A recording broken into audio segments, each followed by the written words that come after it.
안녕하십니까. 저는 1팀의 운수대통 발표를 맡게 된 1학번 이현준이라고 합니다. 제가 이번에 발표하게 된 주제는 손금으로 알아보는 재물운 분석 모델입니다. 먼저 목차 설명드리겠습니다. 첫 번째로 제가 왜 이 주제를 선정하게 됐는지 인트로 부분과 그리고 두 번째로 제가 수집한 데이터들에 설명해드리고 세 번째로 제가 구현한 모델에 대해 설명해드리겠습니다. 네 번째로 그 모델에 의해서 나온 결과를 분석해드리고 다섯 번째로 제 의견을 컨클루전 지으며 마무리 짓겠습니다. 먼저 손금을 본다는 것은 다음과 같이 이렇게 손에 있는 여러 가지 손금을 이렇게 분석한다는 의미에서 수상이라고 합니다. 이런 수상을 다루는 학문을 저희는 수상학, 한글로는 손금학이라고 하며 영어로는 팔미스트리라고 称하고 있습니다. 이런 수상학은 고대 이스라엘 바빌로니아 문화로부터 시작되었다고 합니다. 저희는 이런 수상을 통해서 저희 인생의 미래나 운세나 생명 같은 것을 미리 보아서 그 미래를 예측하고자 하는 목표를 가지고 있습니다. 하지만 이런 수상학은 저희 증거가 불충분하다는 비판을 받고 있으며 비과학적이라는 의견이 많습니다. 제가 이 연구를 하게 된 이유는 옛날부터 내려오던 이런 손금 분석이 과연 신비성이 있는 것인지 궁금했습니다. 그래서 제가 구현한 인공지능으로 손금을 활용하여 사람의 부를 판단해 보고자 하였습니다. 또한 방금같이 비과학적인 이런 수상학을 조금이라도 손금학을 믿고 분석하는 분들께 과학적인 증거가 되고자 이 연구를 진행하게 되었습니다. 이 연구의 목적은 일반인들과 비교되는 부자들의 손금을 AI로 분석해보고 특징이 무엇인지 알아보는 것이겠습니다. 제가 모은 데이터들은 다음과 같이 두 가지로 됩니다. 부자 손금이고 일반인 손금이 되겠습니다. 부자 손금은 구글과 네이버, 바이두 등 유명한 검색 엔진을 사용하여서 데이터를 모았습니다. 일반인 손금은 운이 좋게도 캐글에서 전문적으로 일반인들의 손바닥 사진을 이렇게 찍어 놓은 데이터셋이 있어서 그거를 사용하게 되었습니다. 어, 저희는 팀원들끼리 데이터셋의 중복을 방지하기 위해 부자의 범주를 세분화하여 이미지를 수집하였습니다. 처음으로는 부자들만의 그런 이미지를 수집하였고 두 번째는 유명 인사들의 데이터를 수집하였습니다. 마지막으로는 유명 가수들을 위주로 검색하게 되었습니다. 자료의 신뢰성을 높이기 위해서 저희는 다음과 같이 2021년 포브스가 선정한 부자 탑순위 리스트를 뽑아서 그 사람 한 명 한 명씩 검색을 하던가 유명 인사들은 2020년 포브스가 선정한 연예인 인지도 탑순위 등과 같이 리스트를 뽑아 자료의 신뢰성을 높였습니다.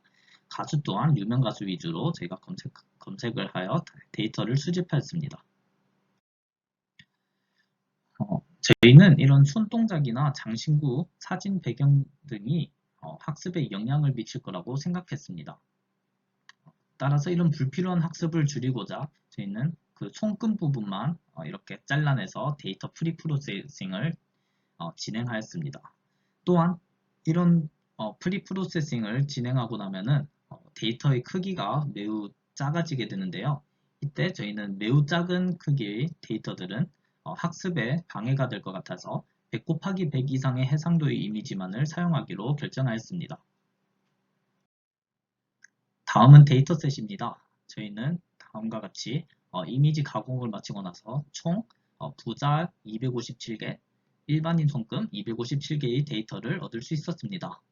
이 중 20%는 저희는 테스트셋으로 사용하게 되었고 80%는 학습에 사용하게 되었습니다.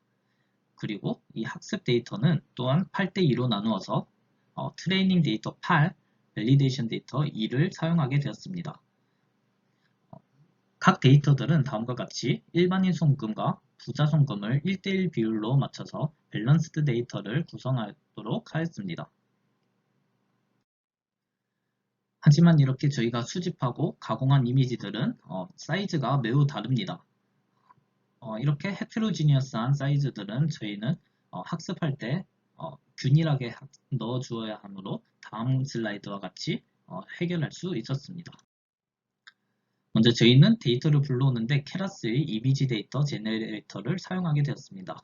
또한 아까와 같은 헤테로지니어스 사이즈를 먼저 사진을 255로 나눠준 리스케일 해주고, 그리고 저희는 타겟 사이즈를 다음 3개와 같이 설정해 주었습니다.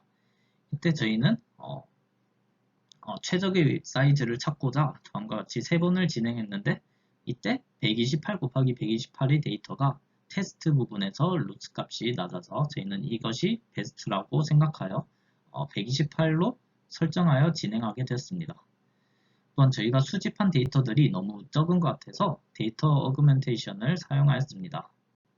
배치 사이즈는 20으로 설정하여 주었고, 클래스 모드는 다음과 같이 일반인 송금과 부자 송금 두 가지이므로 바이너리를 사용하게 되었습니다. 저희는 CNN 모델을 구현하였고요. 그리고 VGG16을 사용하여 학습을 진행하였습니다. 전 슬라이드와 같이 인풋 쉐이프는 128 곱하기 128 그리고 3개의 채널로 구성하였고요.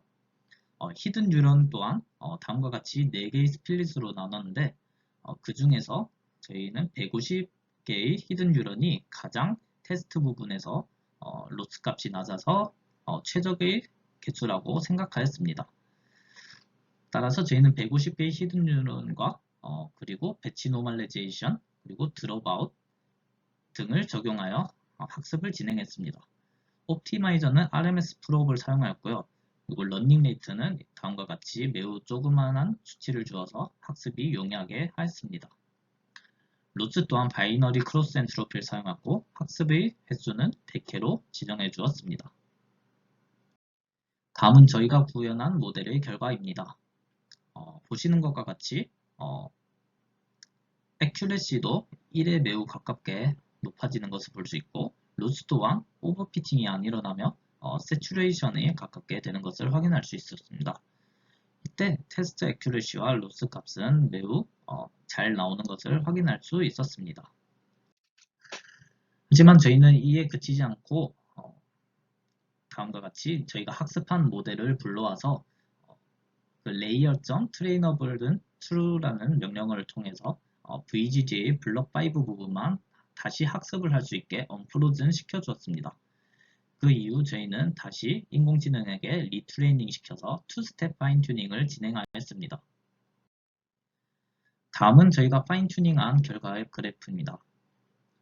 보시는 것과 같이 파인 튜닝을 하기 전보다 더 높은 정확도와 더 낮은 로스 값을 가지는 것을 확인할 수 있었습니다. 다음은 저희가 수집한 데이터들의 그래드캠을 적용하여 explainable AI가 되도록 구현하였습니다. 사진을 확인해 본 결과 저희는 이렇게 손금 부분이 AI가 판단하는 데 기준을 내렸다는 것을 확인할 수 있었습니다.